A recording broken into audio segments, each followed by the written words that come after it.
年もキャッシュゲームでしっかり勝っていければトーナメントもっといっぱい出れると思います。本当だったら2040座りたいんですけど、お金稼ぐためのお金がないっていう今負のループに入ってしまっています。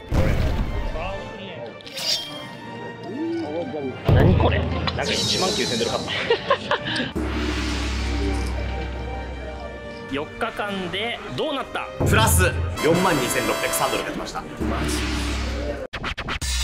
はい、どうも世界の横澤チャンネルをご覧の皆様こんにちは、横澤です。ひろきメイクセンス。本日なんと日本からスーパービッグゲストが到着します。やつが来るんか。はい、超一流 YouTuber よいよいたくみが。いや今日はどんな動画を撮るかというとですね、せっかくよいのりさんが来るんで、はい、ラスベガス初めてなんですよ。はい、もうね、ソータもやっぱねベガス先輩になっちゃったからねえ、俺ここ出た瞬間ソータが俺に言った言葉今聞いてほしいんだけど、外見てくださいよって言われた先にヒロキ来てるのに。そうでした。ラスベガス先輩っていうのは今日から先輩風を吹かせてしまいました。もともとはねソータで初心者枠だったのにね。そう、初めてラスベガス来る人、それこそ視聴者さんのね、初めてポーカーしたいとか思ってラスベガス来たいとか思っても分かんないじゃないですか、ぶっちゃけカジノの入り方とかポーカーの仕方とか分かんないと思うんで、もう今日はね僕たちが呼び乗りさんを実験台にしてこのラスベガスでのポーカーの遊び方を伝授しちゃいます。今迎えに来たみたいになってますけど、基本的には呼び乗りの後ろについてきます。僕らが逆に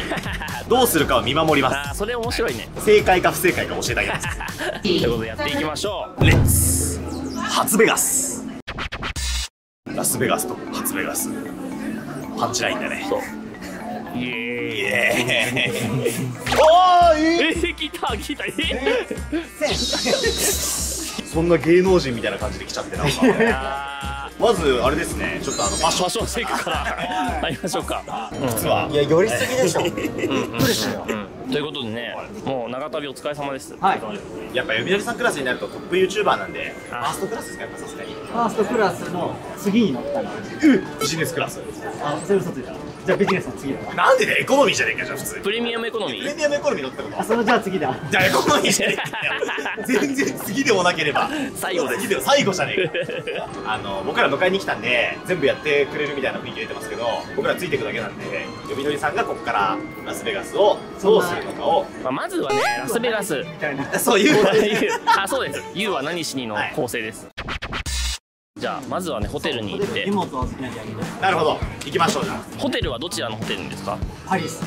パリス。パリスね。どうやって行くんですか、ホテルまで？タクシーです。ああ、タクシー。なるほど。本当にタクシーでいいんですか？タクシーでもね、気になることあるんだよね。何ですか？普通のこういうクイックなやつ使うのか、それこそなんかウーバーみたいな。ああ、ウーバーいいよって聞いて、ウーバーのアプリをあっちで入れてきたんですよ。おお、はいはいはい。クレジットもね入ってる。すごい、準備万端じゃん。なのにタクシー乗るの？そういうのも聞けるかと思って。じゃあどっち選びますか？でもなんかさっきのもう口ぶりがなのにタクシー選ぶのってウーバー。おお、これメタ読みですね、完全に。こういう看板か、だいたいライドシェアって書いてあるね。そう、アメリカのどの施設でも絶対にこのライドシェアウーバーって書いてあるところがあります。熱っ熱っ熱っ。でもね、気持ち悪くない暑さ。あ、そうなんだよ。全然いい。カラッとしてて、外は暑いけど中寒いね。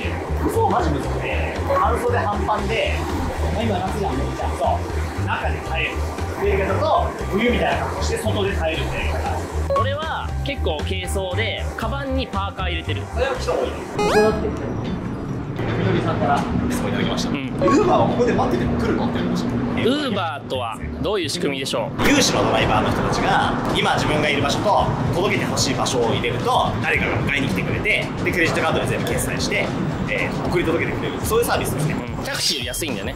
全然安い。行き先はおお、さあでもここにいるってことでいいのかな。ウーバーを呼ぶじゃん。それで確認やると、どこにいるかここで選べるんだよね。ここのタイミングなの？そう、選べれば。最初に来た時はもう横探すだわ。なんでやねん。でも確かになんか当たり前のように俺らウーバーが便利とか言ってるけど、初めての人からしたらタクシーの方が簡単になるかもね。てか1個言い忘れたんだ俺。気候の話重要なのがあって、とにかく乾燥してるんですよ。マジやばい。肌荒れちゃう人とか、なるほど。女性さん特に多いんで、保湿系はない。そう、ローションとかマジで持ってきた方がいいと思う。うわ、オーシャンズだ。チラ見せ。Thank you very much. Thank you。じゃあ、ウわヴィーナスフォートレベル100になってるから。ちなみにですね、皆さん、ホテルレジストレーションあれです。これどんだけ待つのこれ。ビッグサンダーマウンテンぐらい並んでます。センターオブジアースぐらい並んでんな。プーさんとハニーハンターじゃない？なんでもいいわ。何ですか？これはね、でダイヤモンドチェックインです。はい、見てください。誰もいません。え？これもチェックインできる？僕はこれ持ってるんで、チェックインする場合はここにガッと入ってってはいっつって。それはどうしたらなれる？方法は2つ。1つはこの系列、シーザースリバーズ系列のホテルにめちゃくちゃいっぱい泊まる。払った金額に対して何%かがポイントして付与されて、そのポイントが貯まるとダイヤモンドランクになれる。2つ目、カジノでめちゃくちゃ負ける。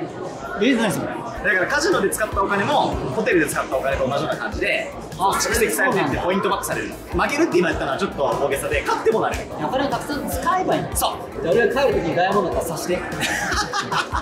そうだね、察する。これすごい注意なんですけど、全てのポーカーはほとんどポイント変わらないですから。ポーカーってカジノからするとそんなに儲かるあれじゃないのよ。バカラとかブラックジャックとかの方がより負けるってことですね。負けるからカジノからしたら遊んでほしいからポイントつけるんですよ。なるほど。じゃあ俺はとりあえず黙って並ぶ。はい、これ自慢です。ただの。はい、はいです。時間がめちゃくちゃ重要で、この時間がめっちゃ混むんですよ、夕方。あ、そうそうそう。確かに。だから朝とか夜は全然空いてるから。チェックインしどきだもん。そう。ということでチェックインを終えたということで、では部屋に行きましょう。はい、一応ね、これもう一個補足情報としては、カウンターのチェックインよりモバイルチェックインでチェックインした方が早いので、機械めっちゃ楽なんですよ。パスポート置くだけで終わりだから。あと英語も喋んなくていいし。あ、確かに。最初の話は。おー、なんかいいじゃん。どうですか？眺め？眺めはこっちじゃないんだろうね。間違いない。外れです。こっちじゃないよね。でも眺めがいい部屋と悪い部屋で値段違うんで、金庫で思い出しましたけど。はい、なんかあるんですかまた。ゆびのりさんは今回一体おいくら万円持ってきたんですか？今回は参加したいトーナメントが3つ分あって、まあ5、60万円ぐらい。それはドルで持ってきたんですか？円で持ってきたんですか？あ、ドルで持ってきました。あ、偉い。こちらで両替してきたってことですね。両替してきました。ファインプレーです。どこで両替しましたか？ネットで郵送してもらいました。あ、ドルユーロね。両替は2つ手段がありまして、1つは日本で安いところで両替してくる。もう1個の手段は円で持ってきてホールドするってやり方。ホールド。頭めっちゃハテな。ホールド。そういうことです。絶対使わないでこれ。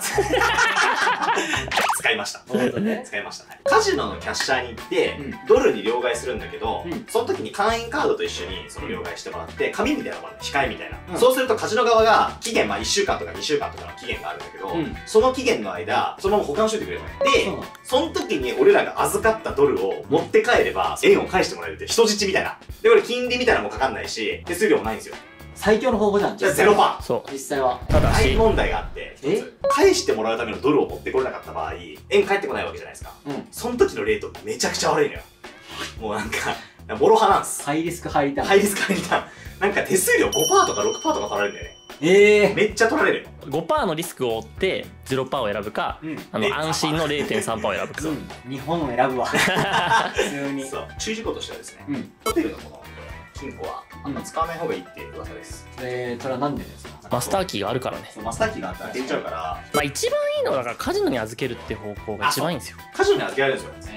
カジノが倒産しない限り大丈夫。なるほど。どうするんですかこの後は。まあいきなりトーナメント緊張するかもしれないから、じゃあキャッシュゲームやってみおお、いいね。まあポーカーしに行くのに持ってくべきものって何なんですかね？お金、パスポート、携帯の充電器、終わり。意外と少ないね。そんなもんでいいんですよ。それだけじゃ持ってきます。でもズボンはちょっと恥ずかしい。これはもう秘密主義。秘密主義だよね、すごい。そういうとこある。おい男子高校生の合宿みたいな。本当にやめろよ、おい。やめろって。だるいってマジで。こちらです。本当だ。ワールドシリーズオブポーカー。我々ここにいます。そうするとここにめっちゃ大きい会場がいっぱいあって、ここにいろんなポーカーテーブルがいっぱいあります。ここにちょっとご飯食べれるスペースがあって、ここにレジストする場所、ポーカーテーブル参加したりすることがあります。なるほど。で、受付のトゥーバリーズって書いてあるんです。それこっち。こっちだ。繋がってんの？そう、バリーズ行くと別のエリアがあって、これ本当にバリーズ。そう、バリーズでパリセンで分かれてるんです。で、このシーザースリバーーズってとこでカードが作れる。作れない。作れるかな。I would like to make one seat of bills. Yeah, if you have your passport or ID, then I can help you. For you, okay? That's your card now that you have to provide. さあできました。WSOP の会場で作るとWSOP 仕様のオリジナルカードになるんですよ。あ、そうなんだこブレれ。スレット付き。2020これ記念にもなります。嬉しい。2020やったね。さあいよいよ会場ですよ。あ、見たことないよ。じゃあ目つぶってじゃあ。オッケー。オープンユアアイズ。Oh my god! いや、すごいねこれ。しかもこれまだ会場の半分だから。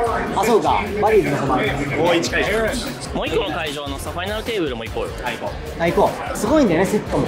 めちゃくちゃすごい。その前にレジストレーションしとくっていう。あ、そうだね。明日のトーナメントの今のうちにここで気をつけておきたいのが2つレジストの方法があって、1つはもう普通にあそこに並んでお金払って券をもらう。これでレジスト完了。まあ簡単で、もう1個が TBIC っていうやり方がありまして、お金をあらかじめデポジットしておくと、後から外にある機械でレジストしたやつ選ぶだけでウィーンって自動でレジストできる。楽じゃんか。めっちゃ楽。メリデメがあって、メリットはもうとにかく早い。だから今後、並んでても自分は並ばずにもうピッピッピッパチパチ。普通スーパー頼んでる場合はそっちっていう。デメリットが1個あるんだけど、お金預けなくちゃいけなくなっちゃうから、持ってきてるドルが例えばじゃあ今回5000ドルしかありません。はい。トーナメントで3000ドル使いたいです。で2000ドルキャッシュゲームで遊べますだったらいいんだけど、その預けた分出せなくなっちゃうからしばらくは。確かに。出すのめんどくさいね結構。時間かかる。あ、そうなんだ。スッじゃないんだ。もう一個デメリットじゃないんだけど手数料が一応かかる。あ、そう、3ドルかな。3ドルです。あ、まあでもじゃあ1500が出れなくなっちゃう。そうリエントリーもするときここは並ばなきゃいけなくて、じゃあで並ぶんよめっちゃリエントリー。やっぱそうなの。だから TBIC 預けとくとリエントリーするときはめっちゃ楽。それ知ってたらいっぱい持ってきたもん。あれでも貸してあげるよ。本当にスーツケースの方にも分散しておいてある。スーツケースの中にお金置いてくるのマジやばい。あ、一番やばいそれ。スーツケースの中にお金を入れた状態で空港で荷物預けちゃ絶対ダメです。あ、そうなんだ。めっちゃなくなる。なんでかっていうと空港の職員って絶対に鍵開けて中チェックするっていうその工程が含まれるんですよ。その時におこのホテルと良いって保険って分かんないんだよね結構。なるほどね。だから見るとか絶対あるわ。金目のもの、時計とかネックレスとかお金とかも絶対スーツケースにあるんですよ。一旦じゃあ預けといても TBIC ある分だけ全部。はい。早速じゃあ使いましょうか、明日のまでのために。はい。できてるかどうか確認できる。できますね。ラボポーカーライブっていうサイトを開いてください。本当に。まず ID 作らなきゃいけない。そう ID 使うんですけど、レジスター Your アカウント、名前を入れてください。ああ、じゃあ登録したものと違う。同じやつなのをまた入れ直す。で、アクティベーションをしましょう。アクティベーションコードがメールで送られるから、Yours のアカウントとこれを紐付けるっていうことをしなきゃいけないんですよ。トップ画面からトーナメントを押してもらって、これをレジスターなの。登録が多分できたから、これであなたがレジストしたやつに1000ドルのやつにレジストしますと。ウェブから全部レジストできるから楽なんですよ、これ1回やっちゃうと。で、これをできたら、これの出番です。あらかじめやっといてください。で、ゴーシュートって言いました今。懐かしすぎでしょ。プリントきたー。さあどうなるかな。見せてきます。はい、明日どのテーブルのどのシートでプレイするか決まりました。バリーズブルーの404の1です。あなたは明日座る席見に行く。安心だなそれは。そう、ここにですね、こういう風にテーブル番号を示すあれがあって、広すぎるから色で分けられてるんですよ。そこです。ソータが取ります。ここが明日呼び乗りが座る勝負の地だ。ワクワクするね。ワクワクする。よかった。それをですね、最後まで勝ち抜くとこっちに進むわけです。かっこいいね。ここですね。かっこいい。今年なんか赤とグレーって感じでかっこいいね。ひろきあそこには座ったことあるから。あっち。あれ座った。見たことあるよ。ここに座りたくね。座るわ。座る。誰かが座りますか。確かに誰かこの中の。頑張りましょう。座れるようにしまして。頑張ります。頑張ります。というわけでキャッシュゲームしていきますか。いきます。まあ一旦ベラージュ行きましょうか。はい、これがベラです。憧れの地です僕の。はい、ベラージュをかっこいい。オーチャンズが大好きだから。ああ、なるほどね。もうこれ最高。聖地巡礼だね。そう。さあベラージョにイン。ここでね、ウェイティングリストを確認できるんですよ。はい。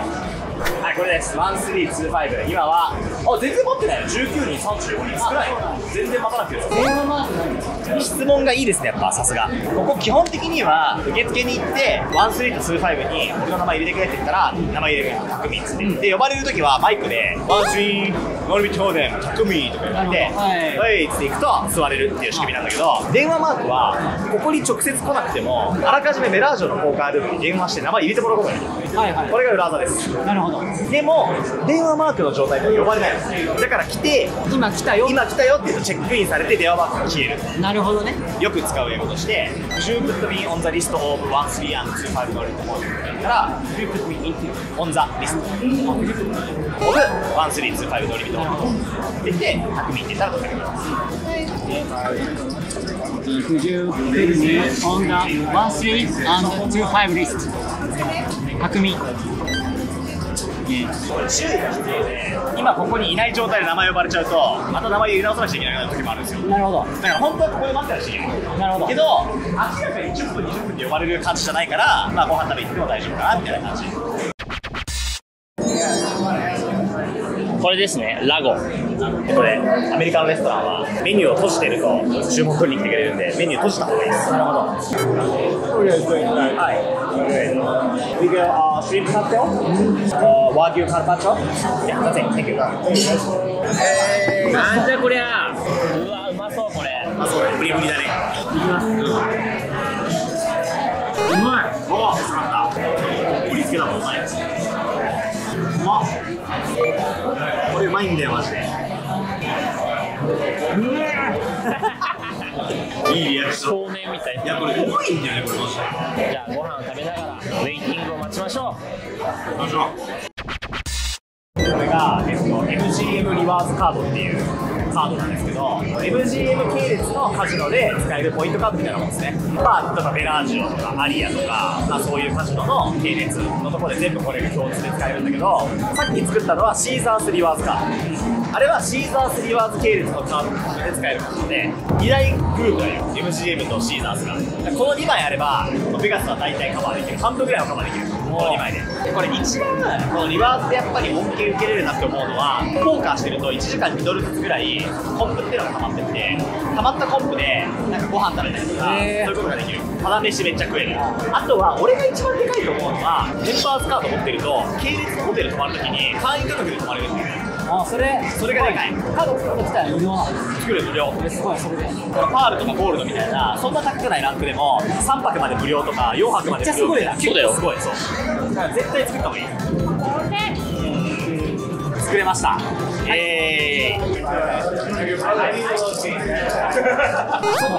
本当だ。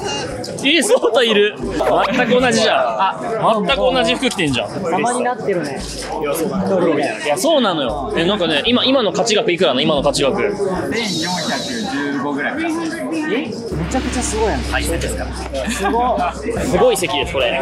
こっちで1020、40、横差が打ってる。その真後ろで13をソータが打ってます。しかも同じ服を着て。すごい。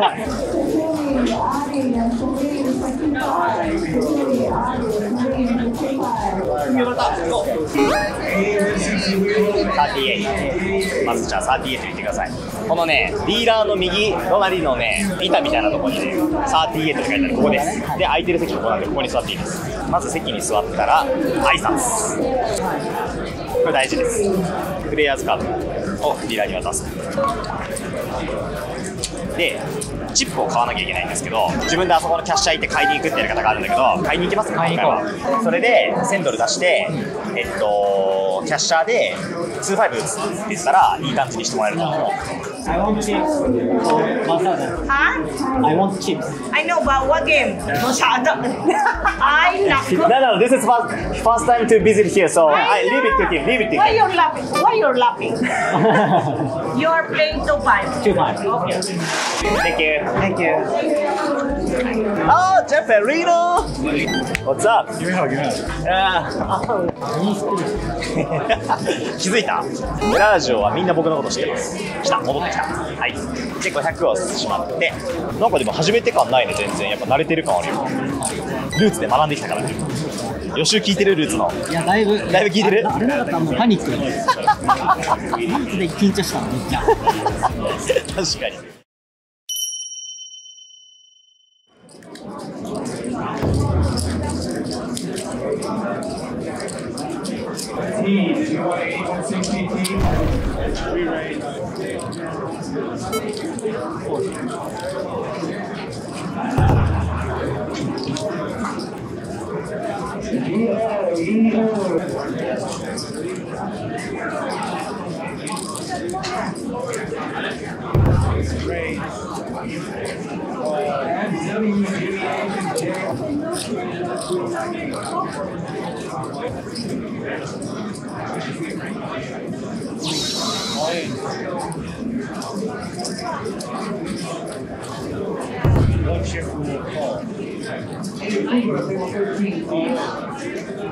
Sixes, full, queens.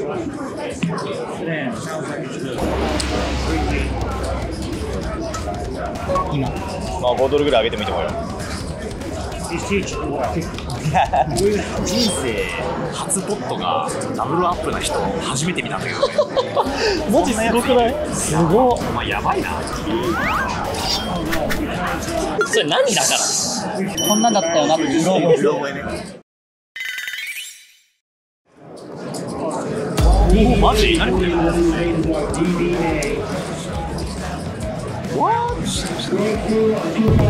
うわやば。終わり。やば。終わり。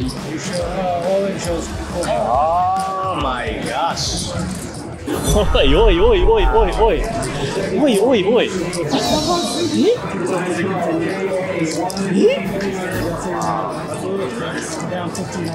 この顔。神が愛してるよ。いやこれマジで神が愛してるとしかマジで思えない。今実感が湧いてきた。さっきはチップをって頭がさっき習ったばかり。真面目だね。あげなきゃってね。あ、チョップした方がいいと思う。チョップでいいと思う。何か起きた。今の起きたのはブラインドチョップって言って SB までフォールドで回ってきた時にもう2人しか残らなくなった。でブラインドヘッズの時にチョップって言ってもうお互いチップ引っ込めて戦わないっていうのが一般的なので、なんでかっていうと利益取られるからめちゃくちゃ損なんよ。どっちも得しないよねっていうのでチョップする人が多い。今は細かいチップいっぱい持ってるからまあ大丈夫なんだけど、チップ細かいのないよっていう時は Can you break this？ まだ例えば Could you break it？ ってとか言ってるとチョップしてくるとかチョッププリーズでも OK かな。チョップかブレイクが多い。僕も1020行くんで、何か分からないことがあったら何でも LINE してください。じゃあ増やして待って頑張ります。グッドラック。